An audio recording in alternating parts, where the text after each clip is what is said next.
Hello students, this video lecture is for BE 5th SEM Computer Science and Engineering branch having a subject Database Management System. Okay, so today's lecture is all about what are keys. Okay, what are the types of keys. Okay, तो let us see first of all what is a key. अगर हम की के बारे में जानते हैं कि की क्या होता है उसके बारे में देखते हैं. A relation always has unique identifier, a field or group of field attributes whose values are unique throughout all the tuples of the relation.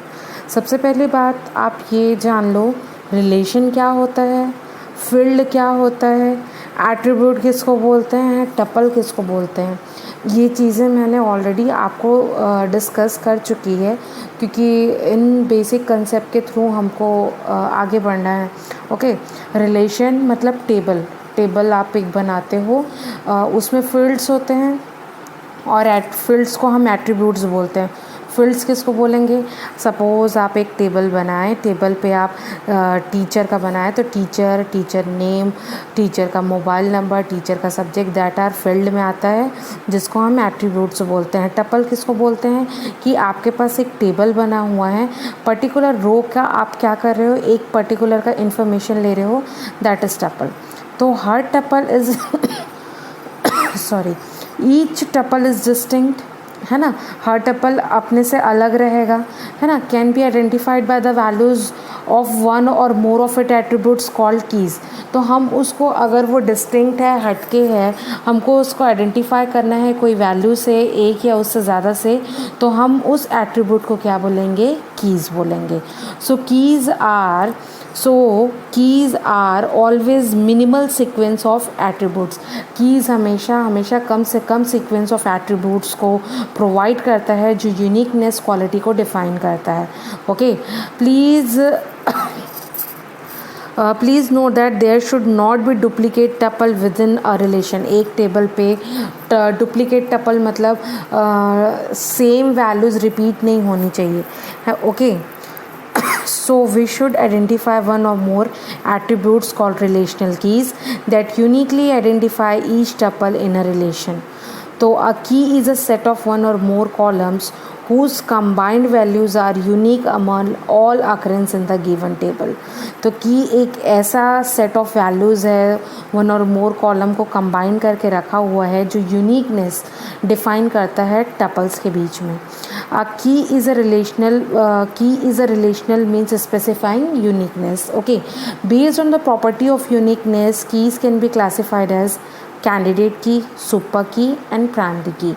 तो यूनिकनेस के प्रॉपर्टी के बेस्ड पे कीज 3 टाइप के होते हैं, कैंडिडेट की, सुपर की and primary की. तो सबसे पहले हम समझते हैं कि what is a candidate key. Okay, what is candidate key. अगर हम बात करें कैंडिडेट की when more than one or group of attributes. Okay, when more than one or group of attributes serve as unique identifier, they are each called candidate key. जब एक और एक से ज़्यादा ग्रुप ऑफ एट्रीब्यूट्स को unique identifier बनाते हैं तो उसको हम क्या बोलते हैं, कैंडिडेट की. CK से हम इसको डिनोट कर सकते हैं. Candidate key are those attributes of relation, candidate key are those attributes of relation who possesses the property of uniqueness and irreducibility. Suppose हम इसको पहले पढ़ लेते हैं, फिर मैं आपको एग्जाम्पल बताऊँगी. There are the set of all attributes of relation R has unique property means that at a given time no two tuple in the value of R at the same time are duplicates of one another.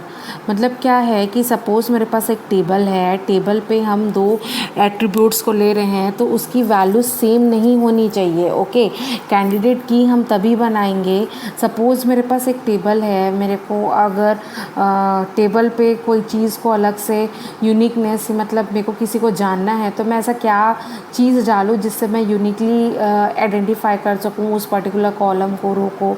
Okay, तो when two or more group of attribute serve as unique identifier, एक या एक से ज़्यादा हम attribute को unique identifier जैसे सर्व कर सकते हैं, उसको हम कैंडिडेट की बोलते हैं. Suppose that K is a set of attributes of relation R, it represents Rk, then K is a candidate key for R if only if it possesses both the properties. Suppose K is a set of attributes, है ना, कि आपके set of attributes है relation are पे, तो it represents are के, then के is called candidate की इफ़ एंड ओनली. सबसे पहले उसकी क्या प्रॉपर्टी होनी चाहिए, यूनिकनेस प्रॉपर्टी होनी चाहिए. It states that no legal value of R ever contains two distinct tuples with same value of K. मतलब जो भी आपका रिलेशन पे वैल्यू है ना, तो टू डिस्टिंक्ट टपल्स के सेम वैल्यू नहीं होने चाहिए. सेकंड है irreducibility property. It states that no proper subset of K has unique property. Please note that every relation does have at least one candidate key. Her relation पे एक candidate की होना ज़रूरी है. The uniqueness property of such keys are self-explanatory. Okay, for example, if name and class is unique, then it can be identified as candidate key if and only if name and class individually are not unique. That is, name and class together unique होने चाहिए, individually unique नहीं होने चाहिए. This will be candidate की only and only. Name क्या होना चाहिए, is not equal to unique, and class भी आपका यूनिक नहीं होना चाहिए. इंडिविजुअल नेम भी यूनिक नहीं होना चाहिए, क्लास भी यूनिक नहीं होना चाहिए. ऑब्वियसली नेम यूनिक नहीं ले सकते, क्योंकि ऑलमोस्ट सपोज अंकित नाम से आपके क्लास में हो सकता है 4 लोग हों, रिचा के नाम से 4 लोग हों, तो नेम को आप यूनिक की नहीं डिफाइन कर सकते. वैसे क्लास, क्योंकि एक ही क्लास में एक ही नाम के 2 बच्चे हो सकते हैं, तो ये हम टुगेदर इसको यूनिक बना सकते हैं. तो ये आपका क्या रहेगा, कैंडिडेट की. This is irreducibility property. Please note that since null value is not granted to be unique. Okay, then second है आपका सुपर की. सुपर की क्या होता है, सुपर की is defined as an attribute or set of attributes that uniquely identifies a tuple within a relation. एक पूरे टपल को यूनिकली आइडेंटिफाई करेगा रिलेशन के अंदर, उसको हम क्या बोलेंगे, सुपर की. जैसे कि ये पूरा आपका एक एट्रीब्यूट है, ये आपका क्या है, role number, name, class. Individually name, roll number आपका और क्लास, ये तीनों को मिला के आपका क्या होगा, सुपर की. अ सुपर की uniquely identifies each tuple within a relation. Okay, a super key has a uniqueness property but not necessarily the irreducibility property. A candidate key is a special case of a super key. जो candidate key है, special case of super key है.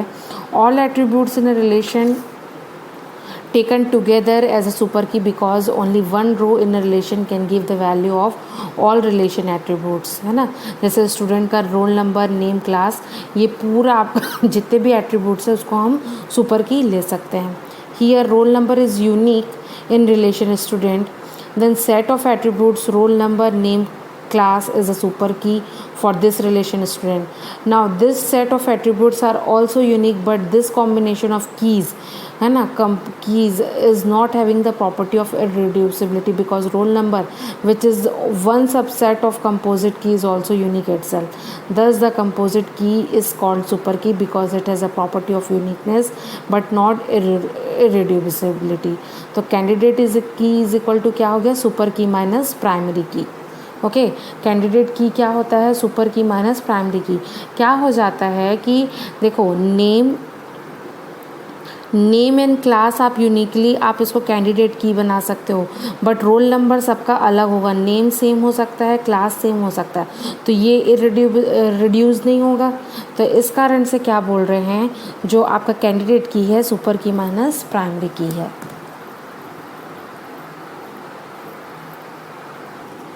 और we can say that super set of candidate key is a super key. Okay, then आपका next है primary key. Primary key क्या होता है?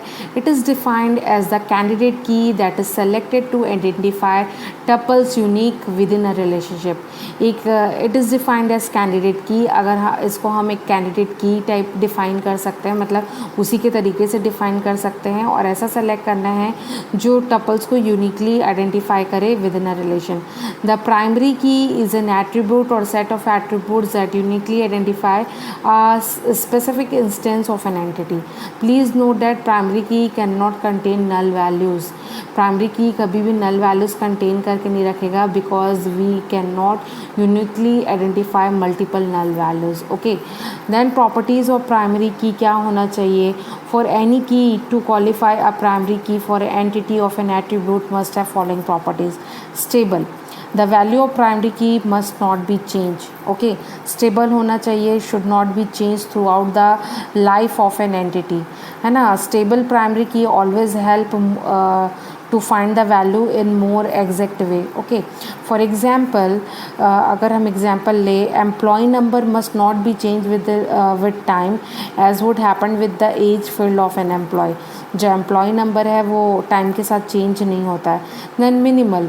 The primary key should be compose of minimum number of fields. ये हमेशा minimum number of fields contain करके रखना चाहिए that ensures the occurrence of uniqueness. Okay, definitive. A value must exist for every record at the time of creation. Okay, accessible. Anyone who wants to create, read or delete a record must be able to see the primary key. The rule is once the candidate keys are identified, choose one and only one primary key for each entity. हमेशा एक या only एक ही आपको primary की choose करना चाहिए. एक बार candidate की आइडेंटिफाई कर लिए तो आपको एक ही प्राइमरी की वो करना चाहिए, बनाना चाहिए. ओके, देन है आपका एक last alternate key. Okay, alternate key क्या होता है? Alternate keys, primary key that is made up of more than one attribute is known as alternate key. The alternate keys of any table are those candidate keys which are not currently selected as a primary key. ऐसे keys जो primary key select नहीं होते हैं उसको हम क्या बोलते हैं? alternate key. तो alternate key क्या हो जाएगा? candidate key minus primary key, क्योंकि group of आप एट्रीब्यूट्स को लोगे तो आपका कैंडिडेट की रहेगा और उसमें से आप प्राइमरी की को माइनस करोगे तो आपका क्या कहलाएगा? Alternate key. Suppose for example, if roll number and name combination is the candidate key, then roll number is primary key and name became the alternate key. Okay, then है आपका composite keys. A primary key that is made up of more than one attribute, then it is known as composite key. This is done because many times it is required to have more than one key to act as primary key for a relation. अब composite alternate की समझ में आ गई कि candidate की में से primary की को अगर हटा देंगे तो वो ऑल्टरनेट की कहलाएगा. कंपोजिट की क्या बोल रहा है कि एक प्राइमरी की जो एक और दो एक या उससे ज़्यादा एट्रीब्यूट से बनता है, ये कभी कभी ज़रूरी रहता है कि कुछ चीज़ों पे हमको प्राइमरी की के लिए ज़रूरत पड़ता है. फॉर एग्ज़ाम्पल, अगर एक हमारे पास रिलेशन है, प्रोजेक्ट है ना, प्रोजेक्ट में EID 8 paid hours worked. Okay, then EID and PID is a composite key, meaning that for each instance of an entity or relation, project can uniquely identify only by composite key that is composed of id and paid here. Okay, then आपका है artificial keys. Artificial keys is created when no attribute has all primary key properties or when the primary key is large and complex. तब हम क्या करते हैं? artificial keys लेते हैं. Okay, इसका एग्जाम्पल है the enrolment table. Okay, the enrolment table below from a business point of view has a student class combination as primary key, but this primary key is large and complex. Okay, then हमको उसको क्या करना रहता है? artificial key को add करना रहता है. Then we have foreign keys. As we already studied about the concept of master or parent tables, of the child tables and transaction tables, तो प्राइमरी की क्या होता है, we can say that the column in the child table that reference a primary key of the parent table is called foreign key. अब इस चीज़ को हम अच्छे से समझते हैं। फॉर एग्जांपल यहाँ पे देखिए स्टूडेंट एड्रेस पे आप roll number, name, address, phone, pin. Now another transaction और चाइल्ड टेबल है जिसमें स्टूडेंट के मार्क्स हैं। ओके, स्टूडेंट मार्क्स में roll number, subject, marks, date. The column number student address table is a primary key, whereas the roll number of student address is a primary key, whereas the roll number column of student table is a foreign key. Okay, तो यहाँ पे क्या करते हैं, हम दोनों के reference को उसको हम फॉरेन की बनाते हैं जो कॉमन रहता है। फॉरेन की provides a method of maintaining integrity in the data and for navigation between instances of an entity. Okay,